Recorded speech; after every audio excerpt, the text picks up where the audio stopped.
কিয়ামত এমনই এক নিশ্চিত ও ভয়াবহ সত্য, যা সম্পর্কে পবিত্র কুরআনুল কারিমে ৩৮৯টি আয়াত রয়েছে। সম্ভবত কুরআনুল কারিমে অন্য কোনো একক বিষয় সম্পর্কে এত বেশি আয়াতের আলোচনা করা হয়নি। পৃথিবী একদিন ধ্বংস হবেই। পবিত্র কোরআনের বহু আয়াতে পৃথিবী ধ্বংসের বিবরণ দেওয়া হয়েছে।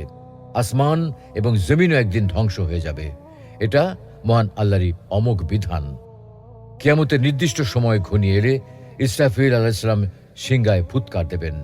ফুৎকার দেওয়া মাত্রই ধ্বংস হবে সবকিছু, থাকবে শুধু মহান আল্লাহর সত্তা।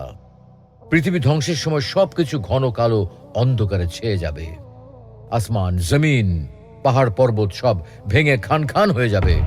বিশাল আকার পাহাড় পর্বত সে সময় হয়ে যাবে ধুনিত তুলার মতো।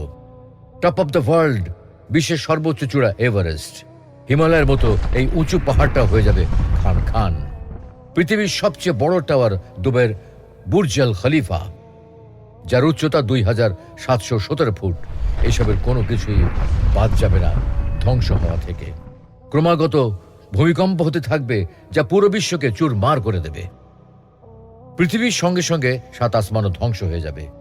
একটা পশুর চামড়া ছাড়ানোর পর যা অবস্থা হয়, আকাশের অবস্থা ঠিক তাই হবে, যখন আকাশের আবরণ অপসারিত হবে।